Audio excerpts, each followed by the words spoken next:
Hello, everybody. Jacob Kipe here, aka Jake from State Farm, back with another restoration project on Flatpak. This would be Frank Sinatra's studio album, Strangers in the Night, from 1966. Typically, I don't go after swing, big band, easy listening, even pop 8-track tapes very often.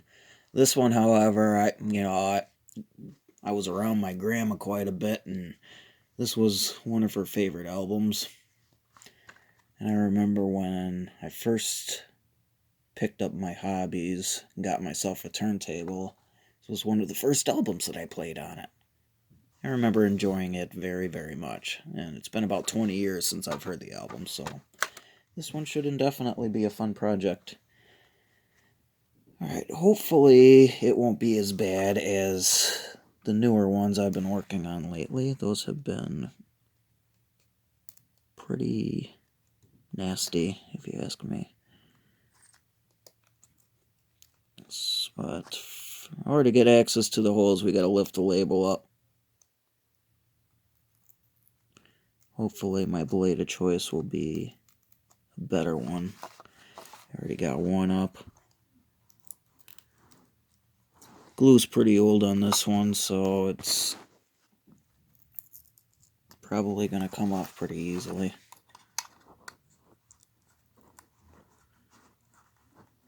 I think maybe.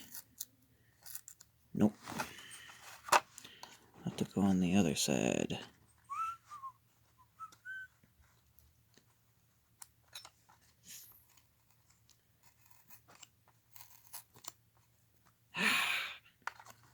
Do I really have to pierce it in the middle? I really don't want to again.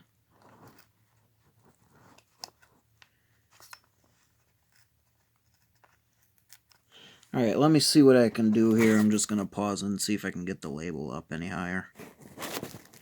Wow, I'm shocked. I actually got lucky. So, what I can do is, yeah, there's a couple tears up here that I'm up against later on, but at least this way, I can glue the label back on and it won't even look like it was even tampered with. So, I've been playing around with my methods, trying to find the one that's the most effective without destroying any pins in the process of opening one of these up.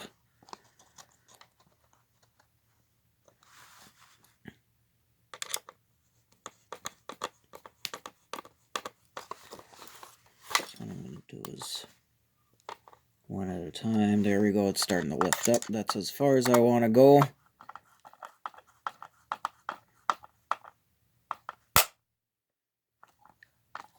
It's about as far as I want to go there.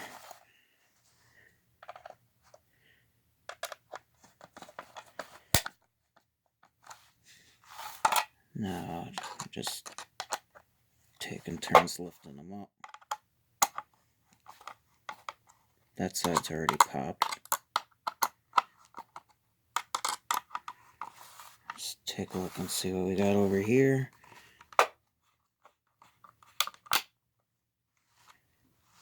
Alright. Flip it up like that.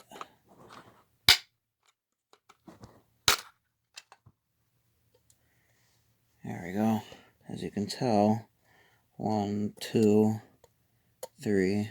This one doesn't contain a tab, but none of the tabs busted in the process. Okay, so now with the actual tape. Tape isn't seized to the roller by the looks of it. We can... Ooh. Yeah, not seized to it, but it is definitely starting to get soft, so we want to at least clean this crescent moon piece off. But surprisingly, I don't think any of it got inside. Well, it did a little bit over here. So what I can do now is pull the tape spool out. set it aside. And then we're going to start cleaning the pathway of the pinch roller.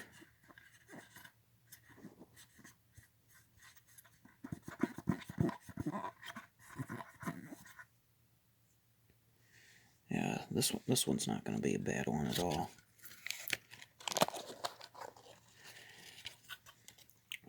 Alright, I'm going to pause it. I'm going to take these screws out and then I'll resume. Be right back. Okay, screws are out. Let's flip her back and finish the restoration portion. Alright, now with tapes I like to sit around, should I say tapes I like to sit around. I'm totally screwing up my words today. The tapes that have been sitting around, you want to make sure that you add a little bit of lubricant. I use petroleum jelly, just a little bit on a Q-tip. I put just a little bit of a smear there and a smear right there on the shaft that holds the pinch roller. Helps with the tape gliding a little bit more smoother. Otherwise, you could hear some creaking noises and whatnot. I'm gonna go ahead and put the tape spool back in there. Inspect the tape. It doesn't look like it. I'm shocked. No rubber got on there. So,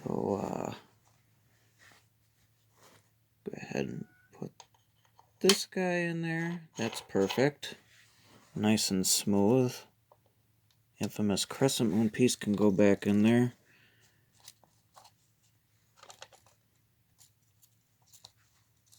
And then, oops.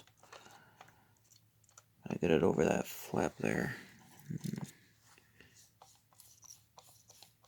Well, good news. The spool doesn't seem seized.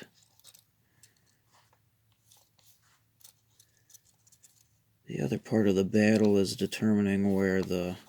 Wait a minute, is that the splice?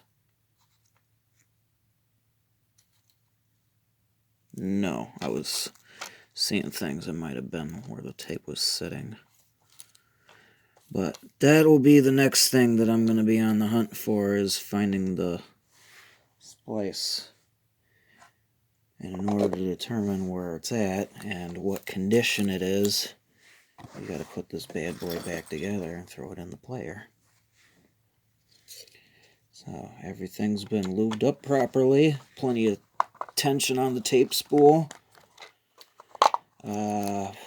Pads for the pressure pads, those seem pretty good yet.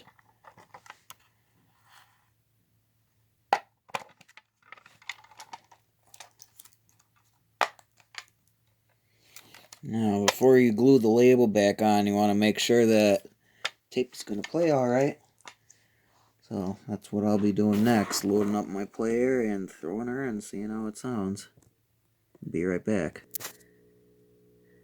Okay, Mr. Frank Sinatra, how are you going to play today? Social, not a bit. Natural kind of wit. She'd dine anywhere, and she hasn't got platinum hair. The most beautiful house in the world hasn't mortgage. What do I care? It's good. I'd say it's a good player. At this point, it's time to pause it and wait for the end of the program so that I can show you what's basically involved with changing the splice. Be right back.